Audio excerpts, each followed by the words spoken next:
Hey there, welcome to another session on e-commerce. We've been doing a series around e-commerce. Thanks for joining us. Every 3 weeks, we're putting out content here at Amsive with our partners and some in-house folks to just talk about topics on how you can help grow your e-commerce brand. This isn't necessarily about us, but this is about you and problem solving through and navigating through the e-commerce marketplace. Today, specifically, we're going to talk about SEO secrets to e-commerce growth, which is a lot to unpack. So I promise if we can't get through it all today, we will do it in an upcoming session. If you haven't saw me before, my name is Ruben Quinones, SVP Client Strategy here at Amsive. Been here for 17 years, and here to just have a conversation, with our partners. And feel free to, if you have any questions down the road, to leave comments on our LinkedIn page or on the Amsive blog. With that, I'm going to actually introduce our first guest to the panel, and let me get Jamie back on here. Jamie, that I should know how to say this, and that I'm Spanish. Jamie de Alessandro. Yeah, Alessandro. Yeah, you were close. It's really good. Yeah, that is my, going on married 1 year. Can you say my last name? Quinones. You never said my last. Okay, all right. Quinones. Yeah, not too bad. Not bad. Thanks for having us, Ruben. I'm excited. Yeah. So, Jamie, what do you do here? So I am an associate strategist at Amsive. I've actually been at Amsive now for 3 years, which is crazy. But specifically, I work on a ton of different clients, but more in the past couple of years, I've been really honing in on e-commerce specifically. So when I heard about this one, I was like, oh my God, let's talk about e-commerce growth. So really excited to just kind of dive in, talk about the SERP landscape for e-commerce, and chat it up with you, Ruben. Friday with Ruben's like a great time. Well, I would like to think Mondays as well, but now I'm a little grumpy on Mondays, I think. Jamie, your fun fact.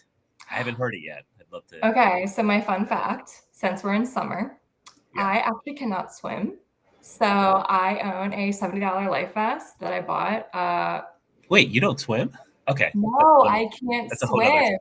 So I have a $70 life vest, and it is like the most important piece of clothing that I own. So where'd you buy it from? Dick's Sporting Goods. I looked it up online. I saw it in stock, and I went in store to try it on. So wait, your fun fact is that you bought a $70 life vest? Well, it's kind of like twofold. Like, I can't swim, but my life vest is really cute. Okay. Maybe the life vest being cute is the fun fact. So. And there's a tie into e-commerce somewhere in there. You bought it. Of course it does. Yeah. All right. Our second guest is Josh Squires. Josh, who I am going to vote with the best background. That is not an artificial background. That is an actual. He was trying to get one, and I'm like, no, dude, just that looks very. I know, it's a great sophisticated, background. Right? Josh, welcome to whatever this is. Welcome to live on LinkedIn. So, who are you, and what do you do here? I'm Josh Squires. I'm the Associate Director of SEO at Amsive. I've been here just over 4 years, been doing SEO for a little over 17. Clients have spanned the gap. We've just about done it all. In-house, out-of-house, freelance, coming at it from every angle. All right, cool. What's your fun fact? I don't think I've heard this before, so I'm excited. So I'm a big hi-fi guy. I've got a large and ever-growing record collection, and we just moved into a new house in Minneapolis. And for the first time ever, I'm going to have a big enough office that we can set the whole rig up. So maybe in future videos, you'll see my outstanding hi-fi setup. I'm sorry, I don't know what that is. Yeah, I'll be honest, Josh. You hit us high five. I'm like, you like high-fiving people? What do you? Hi-fi, high fidelity, record players, stereo equipment. Sorry. Oh, very cool. That's an interesting fun fact. Did you know that, Jamie? You see, you learn about your colleagues every day. I know. All right. So enough about our fun facts. Let's talk about SEO secrets, or they're not necessarily secrets, right? But maybe some broad level strategic thinking around how an e-commerce brand can grow online, right? It's kind of the holy grail. And I want to make sure that I'm prefacing that when we say SEO. Is this better, Jamie? Because I want to make sure my audio, maybe it's just. What you did before that was a little bit better. Okay, which was drop it down here. Yeah, that's good. Yeah, that's okay. So if the mic is further away, it works better. Go figure. So as we're going into Q4 and really next year, just thinking about how we, I was talking about prefacing this as this is the natural portion of getting an advantage on search, also known as organic search, natural search. A lot of brands are spending a lot of money to come up on sponsored listings. And this is a way to kind of obviously, potentially gain some market share naturally and not have to rely on having to spend thousands, millions of dollars online. So I think, as our first, I guess, subtopic, I wanted to talk about how do we get our products more discoverable, right? A lot of discussion around user-generated content for social, right? But there's a play for that on search, right? Talk to me a little bit about that, Jamie. How can a brand who's already using user-generated content or can leverage that, how can they do that from a search perspective? Oh man, it feels like we don't even have enough time. All the we time could spend all day on that. Yeah, sure. There's so much there. Yeah, it's crazy. Just in my experience watching the search results change, even just in the last year, we're really seeing Google make this push towards transactional focused results for, a large set of transactional queries. And I even have clients where they used to rank for content pages and now they're ranking for transactional and vice versa. So at a minimum, I would start with, every site and every brand has a target set of core keywords, right? And so it's about what is the pulse of what's in the SERPs for those keywords. And just for clarity, SERPs, we're talking about search engine result pages. So whenever you search in Google, what comes up. But I have a lot of clients where they assume that their target keywords show one result, but it's showing something else. And more recently, I'm seeing a lot of clients where they're actually seeing different types of pages being tested. So from their product landing pages to their actual products, we're noticing this shift now towards, depending on the query, Google's going to go right to products. So I think it's important for brands and sites to take inventory of the pages that are related to their target keywords. But really from there, lean into your customers. So we saw that the SERP results have also introduced Reddit and Quora, discussions in forums. Those are a really big thing. And I often apply my own logic as a customer to that too. If I'm searching for, the best red lipstick, because there's so many reds, only one lip, right? So I might actually search on Reddit to see what other folks are saying, because there's this idea that Reddit is, quote, non-biased.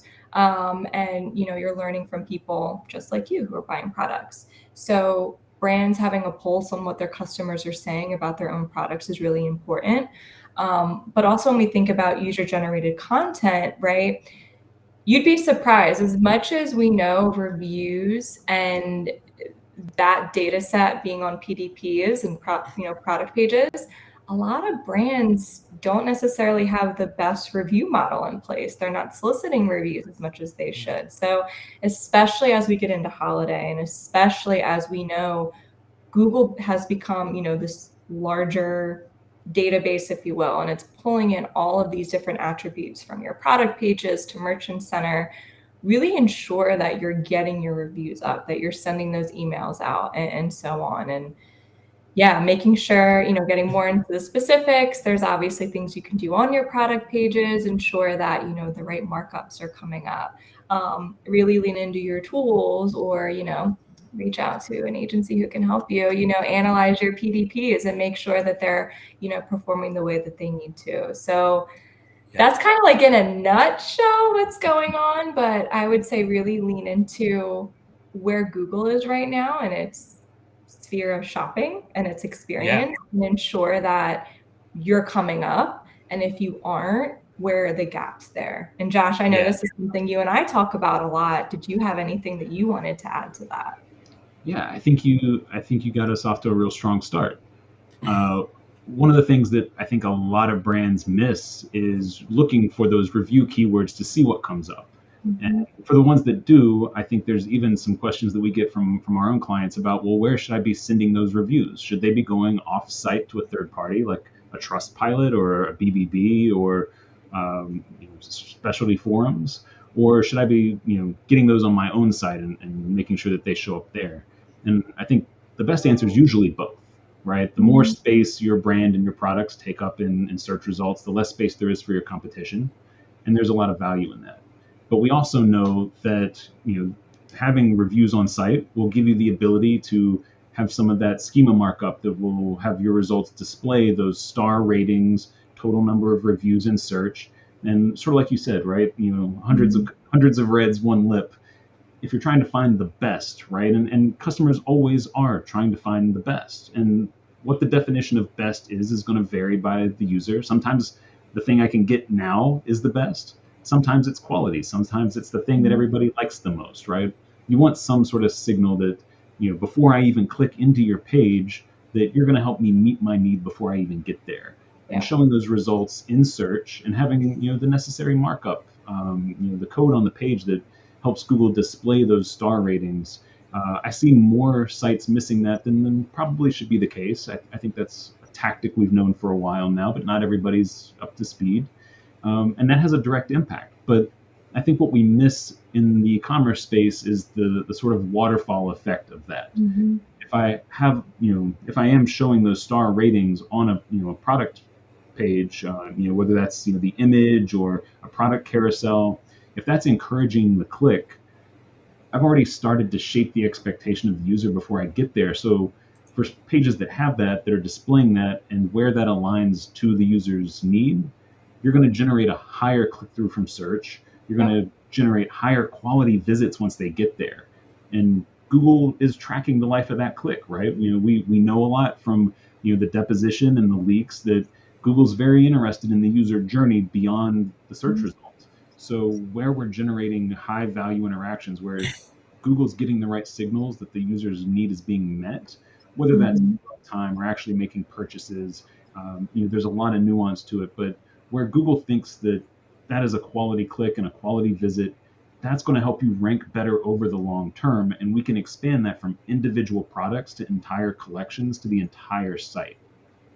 Just want to make a mention of that again. If people haven't heard about this leak, I know it's big in your world, but a leak, when you ever say you leak, you think of a government conspiracy. But it was a leak that someone just got a hold of Google's algorithm or some of their signals. Might be dated, but it is the first look at what they actually were maybe looking at as far as signals.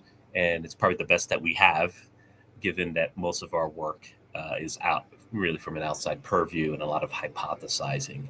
But there were two things that I'm kind of picking up from what you guys were talking about. We started off with reviews and then we went into what you can do on pages. Is it as simple as, I just, for my brand, I just Google the brand and maybe go brand name reviews, and that'll really give me a good snapshot, at least for my space and at least for my brand, where I might try to leverage user-generated content, because there's what you can control and there's what you can't control, right? So when you start getting into what you can control, maybe what's more controllable in that sphere, it's for your brand, right? It's the Trustpilots of the world. You mentioned Reddit. So if I wanted to, more from a reputation standpoint, manage that a little bit more, would we do anything on Reddit? I know you could run sponsored ads, but is that crazy thinking? The ads are coming out of the gate pretty hot right now. Matter of fact, I'm a Redditor, have been for years, and the number of comments about the sudden appearance of ads in places ads didn't previously exist just in the last few months is definitely climbing. So people are seeing them. Seems like sentiment is sort of on the fence.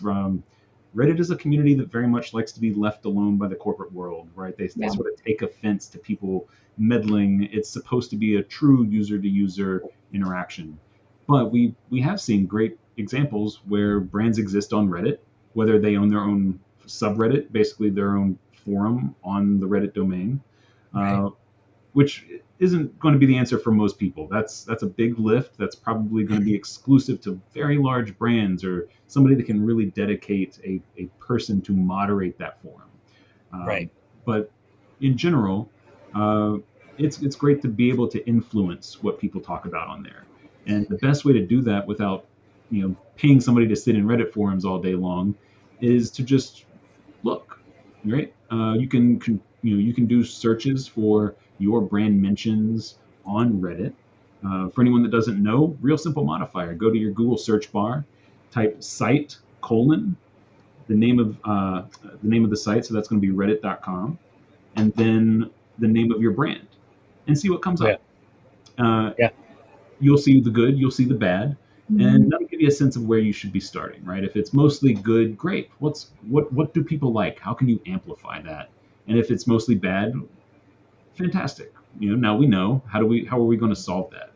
I want to pounce on that because that's a great trick, right? Is I didn't even think about it. I always do it for site, but you can do that for Reddit as well, right? Site column and then the brand name. Is that what you just said, right? And I want to make sure that, again, I didn't want to make this a Reddit conversation, but the reality is Reddit has exploded in traffic and gets a lot of first page visibility. So we have to be mindful of that. Whether it's your brand or the keyword itself, you can do this for a keyword as well, right? Maybe site column, the keyword, or maybe quotations or expensive life vests. I don't know that someone's searching for that, but life vests, right? Just to see how people are talking about within that community. So that's why I mentioned Reddit, right? Because it's kind of exploded in traffic and it's getting a lot of first page visibility. So I guess we talked about what you can do off profile a little bit, right? And what you can do with user generated content. But let's talk about, the global things that you can do on a website, right? As far as structuring your URL, right? And this, I would, correct me if I'm wrong, guys, but I would think URL structure is a little bit more important for e-commerce because there's so many facets and variations. So getting that right is probably more important than your non-e-commerce clients, right? Because they're more service-based, they're more manageable. Am I right in saying that, Jamie? Or for sure. And I was going to say, this is a great segue because something that we see happen a lot, not even just in the SEO industry, but I'm sure in a lot of other, marketing vertical industries, whenever there's the new shiny thing, Google rolled out we see more Reddit now, we see the discussions in forums. I think a lot of folks think, oh, I have to pivot my strategy now. I need to go do things on Reddit. And the way I like to talk to my clients is it's important to know what's going on, but don't lose sight of what's working for the new shiny thing. And so I've had that discussion with a few clients where they're like, oh, what do we do about Reddit or what do we do about AI? And I'm like, hey, look, it's important. We're still learning all the intricacies. It changes so much, but don't lose sight of what really matters. And to your point, Ruben, the great segue of your on-site performance, your on-site behavior. And URLs especially. So for folks that have been in SEO, Josh, I know you've been in it a long time, right? You know that every different type of site has different types of needs. And a site like eCommerce, they're very dynamic. You have new pages, you have, parameters being generated, so on and so forth. And especially for our larger enterprise sites that have, hundreds of thousands of URLs, those definitely take precedence. And so really when I think about e-commerce sites, we always think about the technical foundation of that. How is Google able to crawl your site efficiently? Are you wasting crawl budget? So we'll often look to make sure that unnecessary parameters, things that are being automatically generated or whatnot, those aren't getting in the way of your priority pages. And we actually went through this for going on a year now with a client of ours where they had that exact issue. And these, fluffy URLs, if you will, they were getting in the way of Google actually addressing their priority pages. And as we started to work, tried to work to remove those URLs from Google looking at it, we're now seeing them put more focus on the priority URLs, and we're seeing traffic go up as a result, which is really important. So URLs, they're kind of an ongoing thing. I actually saw a great question in the chat about how to handle variant pages. Josh, we talk about this all the time. So Josh, you have a great way of explaining these concepts very easily. Do you want to take that on how we kind of tend to approach it? Yeah, absolutely. Google's actually updated their guidance on this. They have a dedicated page to it, and they've done a much better job explaining this. They've added some visuals. I would highly recommend checking that out. But for folks here on the call, Google's advice is pick a canonical product. So I also add the extra advice that your canonical should probably be the most searched for variant. So if you're selling, Nike Air Force Ones, you probably want your canonical to either be the white ones or the black ones, right? All the other variants, there's definitely going to be search volume, but it won't be as high. So we want to lean into the greatest opportunity where we can, and then canonical all of our variants back to that one original version, right? So Google will see and crawl all the variants, but it's going to give all of the equity. When somebody takes a red pair and shares that on social or blogs about it, any equity from that backlink is going to contribute to the growth of all of those products instead of just the red ones. And so super important to leverage that. But that also makes crawling easier. It's also the canonicalization of variants to a single version also helps Google understand what it should be ranking. And Ruben, and Josh, I have to just jump in here because we may not say what canonicalize means. It took me a few years to even say the word canonicalize. Am I saying it right? So what does that mean? Very high level, right? Because that is important. Great catch. So if you're a big comic book nerd like me, think about canon. What is the one true story? What is the one true version, right? There's going to be all of these different versions of the same thing. Stories get retold in different versions, but there's one original, right? You can trace it back to one thing, and that's what we're doing. There's basically an element in the HTML that you'll hear SEOs refer to it as rel equals canonical or just canonical links. And basically, on any given page, we're going to have a link in the HTML in the head of the document that's going to say, you're on this page, but this is really the master version of this page. This is the one we want you to give the most credit to. This is the one that is the quote unquote most correct. And Google will generally know when it should serve the main one versus when it should serve something more specific. So going back to the Air Force Ones version, right? If the white's canonical and I search Air Force Ones, they're going to show that white canonical Air Force One page. But if I search red Air Force Ones, even though we told Google this is a variant, but it's not the one we want you showing, it knows that exists and it will show that page. That's a little bit of technical nuance, but we see folks get that wrong. And when you get it right, it definitely helps, right? You'll definitely see better impressions, better rankings. And this ties into, although we went to product variant pages, this does tie into crawling, right? Well, crawling, right? Well, why is that important? Talk to me about budget crawling, right? And why we have to prioritize pages. It's okay, prioritize. What does that mean? To gain visibility? I think we have to kind of be grounded in Google doesn't go and try to crawl all your pages. They can try, but there's actually a limit that they place. We don't know what that limit is, but again, my information might be dated, but you guys correct me if I'm wrong. Talk to me about crawling and why that's important and why we should prioritize pages. Yeah, I'll kind of step in, and then Josh, I know we talk about this a lot too, so I'll get your feedback as well. But I think it's important to start with why variant pages matter. So for us, we sometimes have clients where they don't expose any of their variant URLs. And what that means is they don't make them crawlable or indexable by Google. Google doesn't know they exist.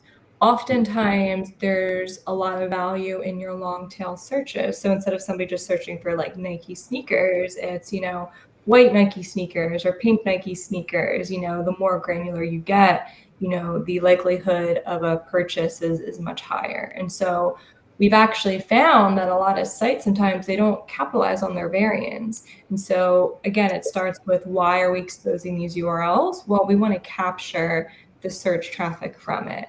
And as we grow our presence online, your variant URLs are going to lead to a bigger keyword bucket, which helps get your brand more visible on Google. So I just want to make sure we come across brands that are actually not allowing Google to crawl those variant pages. We've come across that. Okay. Yeah. So and again, I want to tie in the canonical thing. Is the canonical is just telling Google, hey, we're not trying to create and manipulate search engines. Yeah. Which is why that canonical ties in. It just says, hey, this is the master page. For sure. You hit on the product variant, which is again, to hear that brands into 2024 are not allowing or are not mindful that people are going to type in blue life vests versus red, right? And they're not allowing Google to kind of sift through that. That's an important piece, I think. And it is. Oh, go ahead, Josh. Go ahead. Yeah, just to jump in, that's something that you're likely to find on new e-commerce sites. Folks using something like Shopify.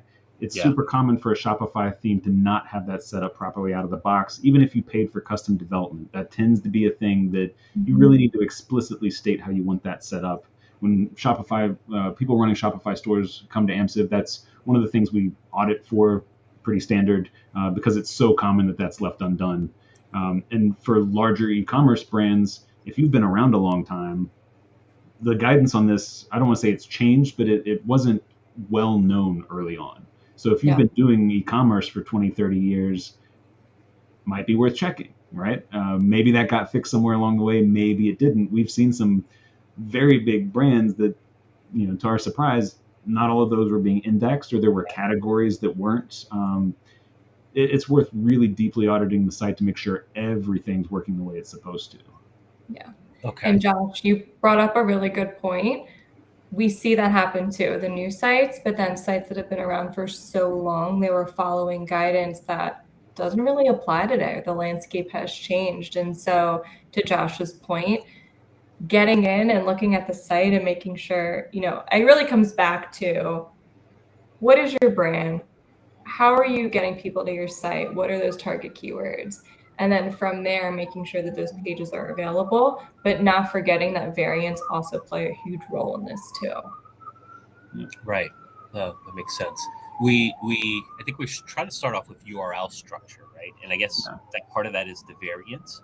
Is there anything else missing that we should be mindful of when it comes to structuring URLs at a global level? And when I say global, the entire website is what I mean, not all your websites global. Yeah, absolutely. I think it's worth taking a minute to talk about how Google crawls your site, and how that's a little different for e-commerce brands, right? One, e-commerce is the intersection most often of high volume of pages on a website and a high volume of turnover of pages on a website. So not only do you have a lot of pages for Google to crawl, but those pages tend to change frequently. And so the thing that we want to make sure is happening is twofold. We want to make sure that first, Google sees changes when they happen. And Google's usually really good, especially sites that get this amount of traffic. Google does a very good job of keeping up. But the bigger you are, the less good they are at keeping up. The other side of the coin is it's a ranking issue, right? The reason we talk so much about variants is we're feeding Google multiple URLs, and they tend to look really similar. So for most product variants, what you'll see set up on e-commerce sites is, the URL will be domain, category, maybe a second subcategory, and then the name of the PDP, the name of the product, right? And then if there's variants, you'll see, the question mark, the parameter. and then some sort of identifier to show that this is one of several versions of a product. So for every product you could have 5, 10, 100 variants. So we're multiplying the number of URLs on the site almost exponentially. In some cases, very exponentially. Mm-hmm. So Google will come to your site and they will crawl, but they have a limit, right? It is about how much resources it takes for Google to crawl and render every individual page. And when we talk about crawl budget, that's what that is. Google says, when I have crawled X number of pages, or I have reached X number of kilobytes, megabytes, whatever of downloading pages, then I have to stop and go do it somewhere else. And after a certain period of time, I'll come back and try again. And Google only crawls a third of your site and then has to go somewhere else, but you're making changes daily, hourly. There's a high chance that they're going to miss stuff. So we want to make sure that the only URLs Google crawls are the ones that are pertinent to your business and matter for search. And once we've done that, that means there's fewer URLs that Google has to crawl. And when there's fewer URLs that it has to crawl, that means there's fewer that'll get indexed. That's a good thing. So think about when you go to, if you've ever been to one of those diners that has like the 17-page menu. Oh, you mean like Cheesecake Factory? Yeah, absolutely. Absolutely. Yeah. We know where Jamie goes on the weekend. Hey, I'm a fan. Big facts. Spaghetti meatballs.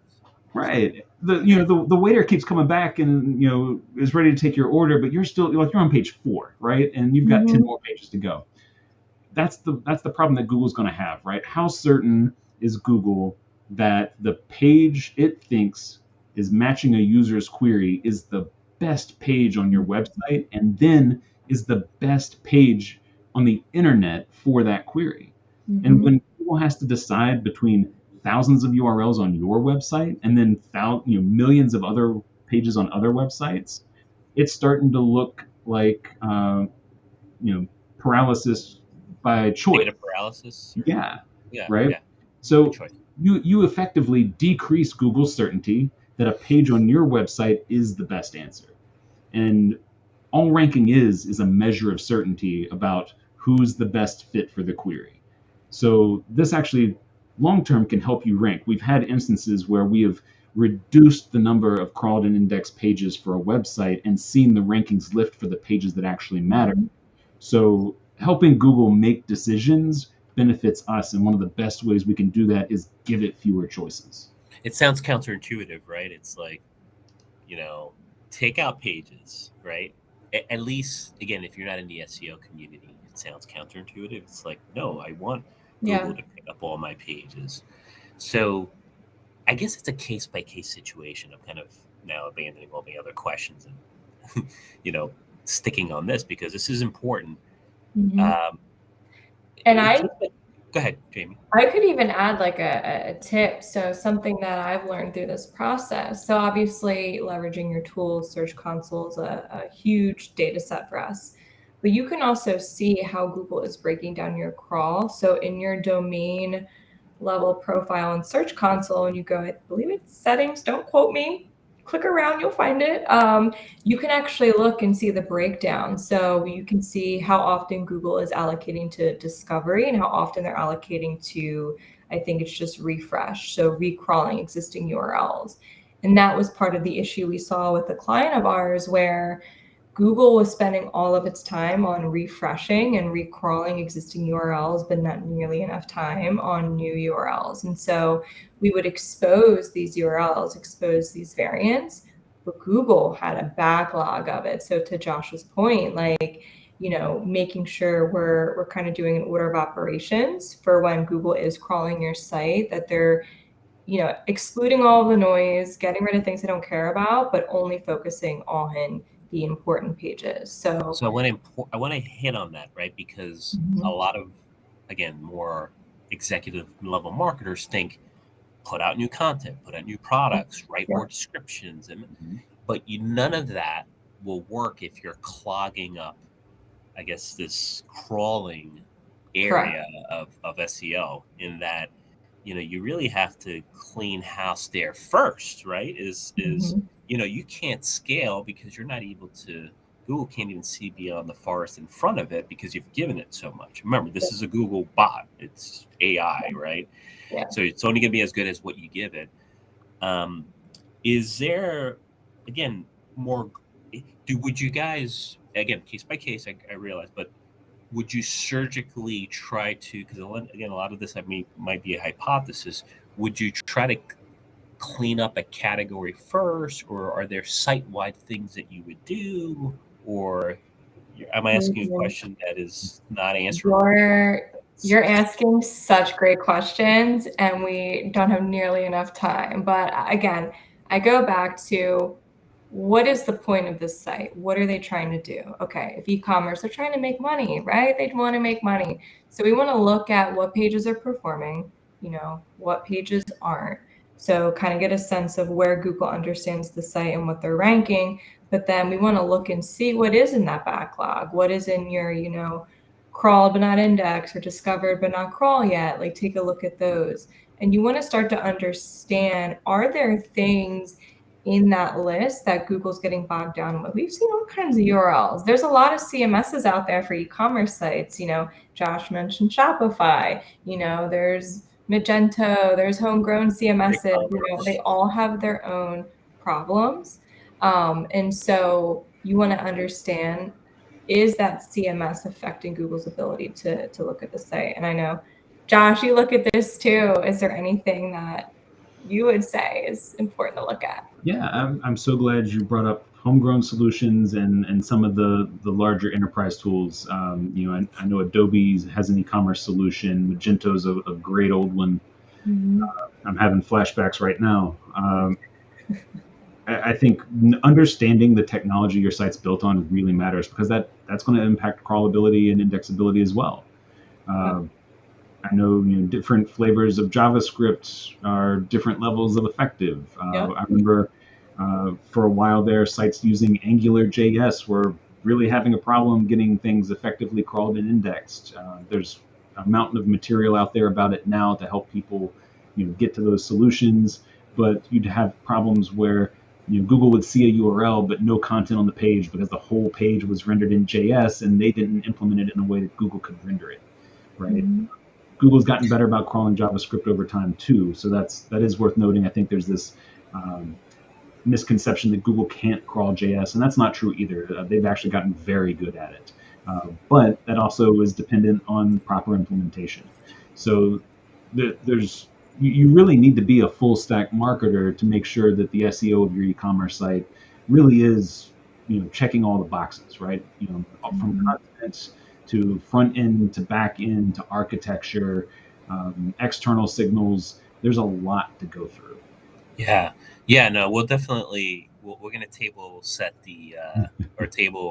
the conversation around keywords and user alignment. I don't know how we thought we were even going to go over that in 45 minutes. I know.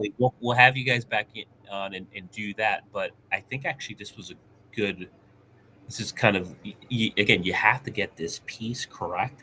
So my takeaway is, and correct me if I'm wrong, it seems like most SEO marketers would use Search Console as a tool. It's kind of Google's tool to analyze how they're crawling and indexing your site. And that will provide direction as to prioritization of pages and or sections of pages that maybe need to be done away with, right? Am I hearing that correctly? Is that tool does inform the strategy of what the roadmap of the next few months would look like based on what you've kind of seen in their diagnosis? And that's probably where you'd spend your time on first if there is an issue, rather than go and again try to fill out metadata on PDPs. Am I hearing that right? Like, that's kind of like one of the first things that we look at for an e-commerce site. Yeah, it basically, for me, comes down to order of operations. And to your point, Ruben, absolutely. Mm-hmm. There's so many checklists, there's so many great ideas, but at the end of the day, it's there's finite amount of resources, your time, money, energy, all of that. And so for me, it always comes back to the most simplest thing. E-commerce wants to make money. How do we help them make money? How do we make sure that the revenue generating pages are doing that? And actually, we got some really great questions in the chat that I think play into that. Oh gosh, I should be paying attention. Yeah, we have some actually really great, You should take over. really great questions.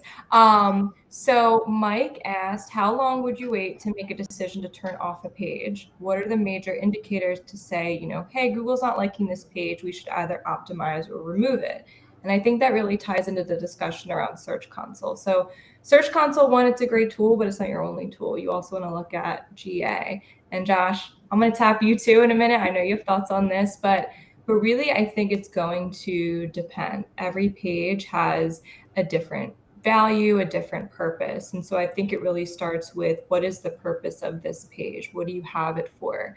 And then we also want to look at what has changed in the landscape. Was your site impacted by any of the Google algorithm updates that tend to come out? Where does your site fit in terms of some of the issues we talked about? So there's a lot of variables we need to ask ourselves first. And then really it's about, okay, you have this page, what is its purpose and what are its KPIs? If this is a revenue generating page that says a PLP or a PDP, what is that target keyword? Have you lost rank for that? So again, it comes down to, I don't want to sound redundant, but this is kind of the framework for how we think about these things. What are the order of operations that need to happen? And what is that North Star guiding it? And it's always, what is the purpose of the page? And is it making us money? And what is the target keyword?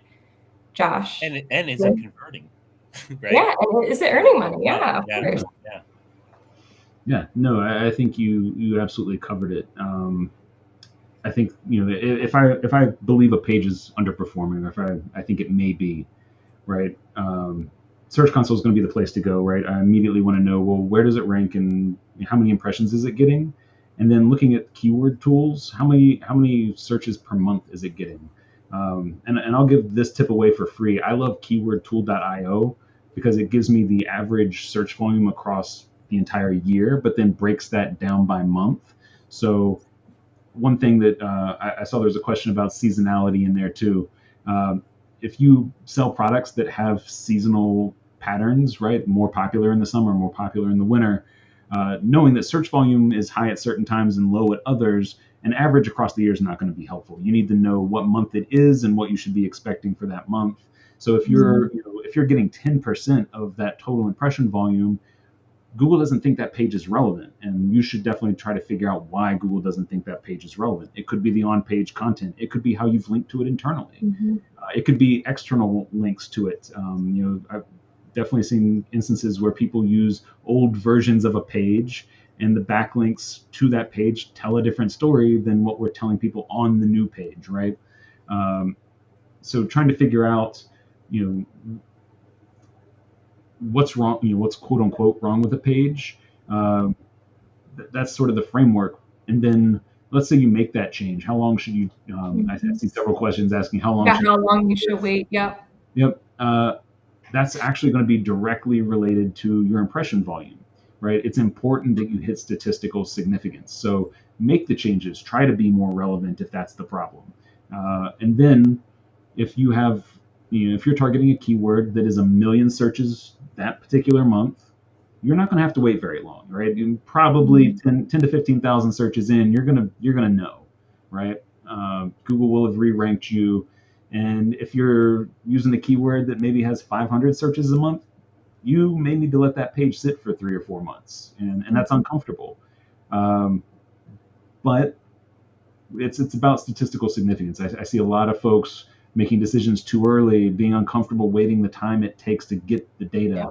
Remember, Google is, machine learning based, right? It's going to take its output, your input, recalculate and update. And that's a very oversimplified explanation of what core updates are, right?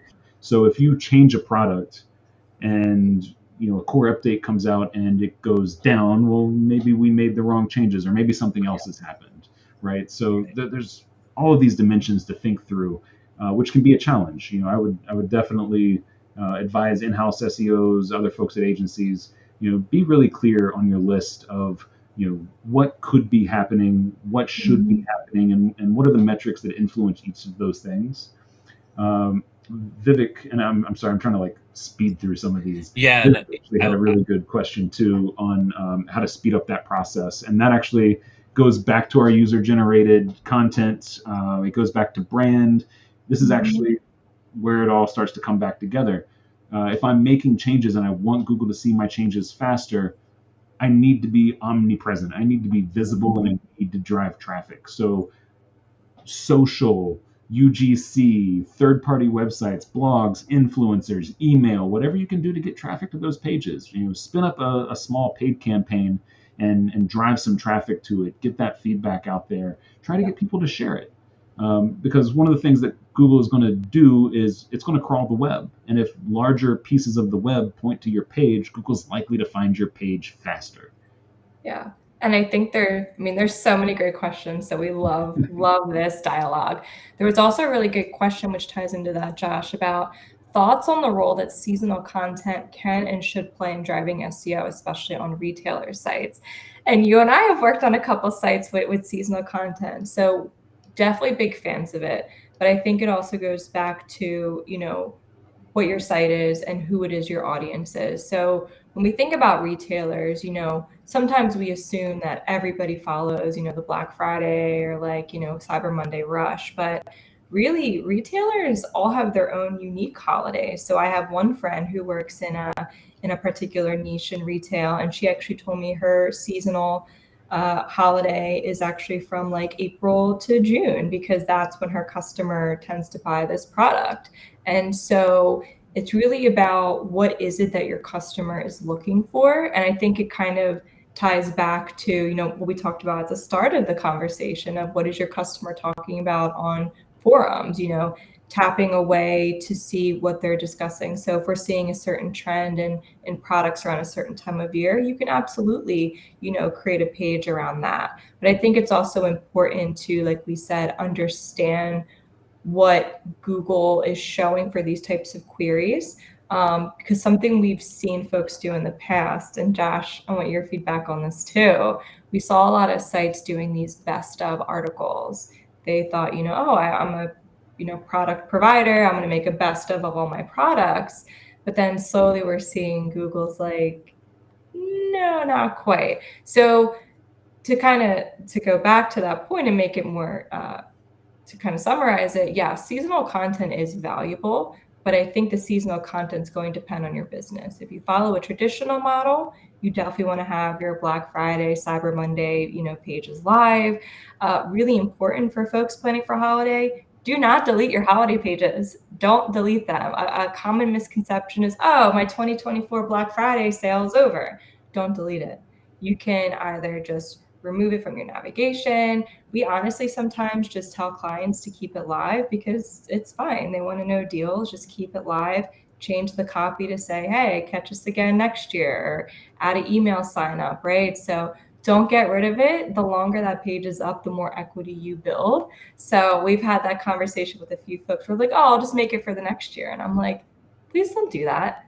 Save the page, just update it. Josh, I might be answering another question here, which was discontinued pages. So you may have killed two birds with one stone, but maybe this person meant if you discontinued it already, how would you handle that, Josh? Yeah, discontinues and out of stocks are so important for e-commerce, and especially with the addition of Merchant Center over the last few years, you really have to be on the ball with this.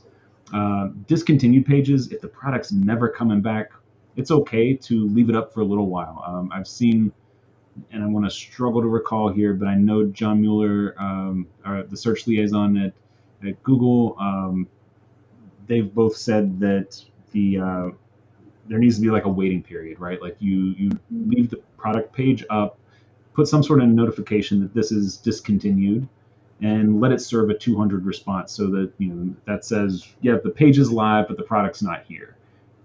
Give everybody a chance to see it. I think it's like 3 or 4 months, then take it down. If you're in a seasonal driven space, like I'm thinking like retail, clothing, things like that, where stock is going to turn over at large over multiple periods during the year. Just put it as discontinued, and when we roll over to the next season, let's just get rid of that page. And by get rid of it, I mean let's have that URL return a 403 status. This gone, right? The page doesn't exist anymore. Where you're discontinuing an older version of a product in favor of a newer version, there's an opportunity to redirect the old URL to the new URL, right? Because the links to that old URL may still exist, right? Let's say you're selling power tools, right?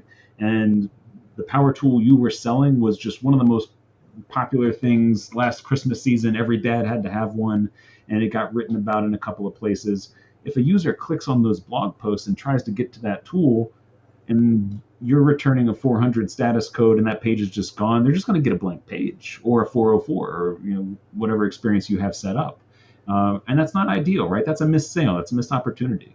If you redirect that new version of a product, that has value to the user. They'll probably recognize that the thing that they were just reading about is not the page that they have landed on, but they will note the similarities. And you can even have custom messaging from people being redirected from that so that you can add that context. But discontinued pages generally, you don't want to keep them long term, but you do want to keep them live for just a little while to give users and Google a chance to catch up.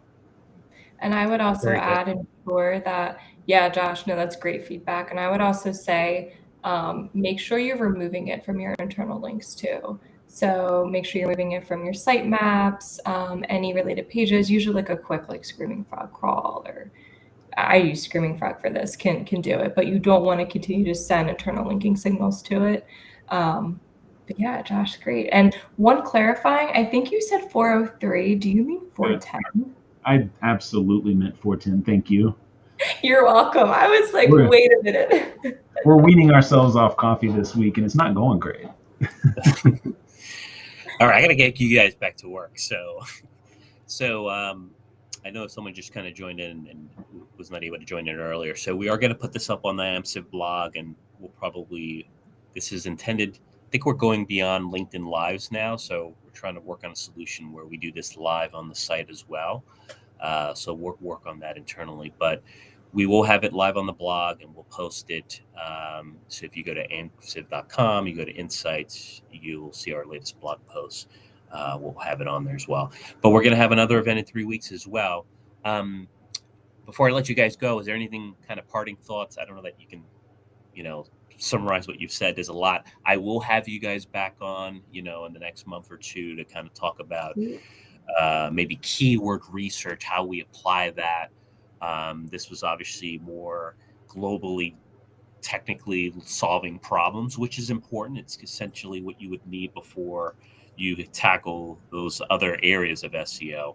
But is there anything else you want to say as we head off into the weekend here?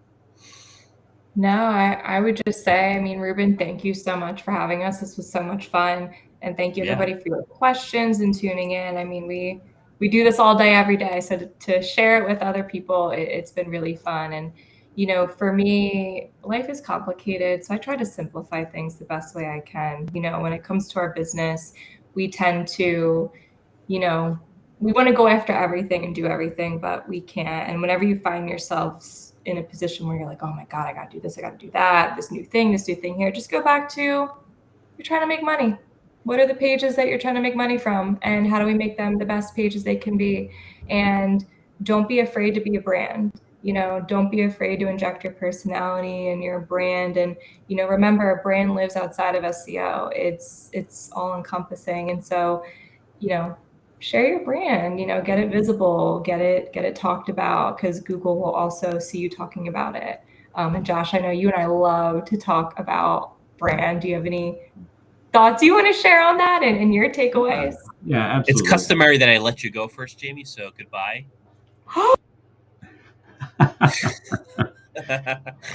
No warning. No, that was great. Yeah. I would echo Jamie's sentiment. I think that brand in 2024 is probably the power play for SEO, but it requires all the other channels to help you out. with AI search and chatbots and all of the new features that are changing in the search results every day, the one thing that overrides that is just people knowing your brand. I know that we have another talk scheduled coming up about how challenger brands can beat the big guys. I'll be on that one, and we'll be talking about that one more in depth, about how smaller brands can gain visibility even when you're competing against giants. It's a little broader than just e-commerce, but I think if you found this helpful, you might find that one helpful too. Yeah, maybe we can throw it on the thread of this on LinkedIn. That'd be great. Yeah. Yeah, and for you kind folks who joined and also added me on LinkedIn, one, really appreciate that. Two, I will absolutely be posting that talk when we get a little closer to it. So thanks everybody for your time. Really, really glad to have been here. Yeah, I'll bring Jamie back on. I felt bad. Oh my God. Jamie, Josh, you're back. Yeah, he just kicked me out. No, have you not seen my other? I do it one by one. Anyways, thank you so much for your time. I appreciate the work you put into this. Looking forward to doing this again in a few months. And again, appreciate the conversation. So with that, we're through the books with another session here on how we can help and just have a dialogue about growing your e-commerce portfolio, your brand, and navigating that space. And we're gonna be at it again in 3 weeks. We're gonna talk about social commerce. Don't have the topic title yet, but for sure we're gonna have Chalice Jones from our social team talk to us about being able to kind of bring some awareness to your brand, on social. So keep an eye out for that. Again, we may extend this beyond just LinkedIn invites, realizing that, there's some other needs there and people just want to join in different ways. So we may do that in the future. So I want to thank you for your time, for listening to this and for contributing to the chat. So good morning. Have a good morning. Have a good evening, good afternoon, wherever you're watching this, whenever you're watching this. And I will see you next time.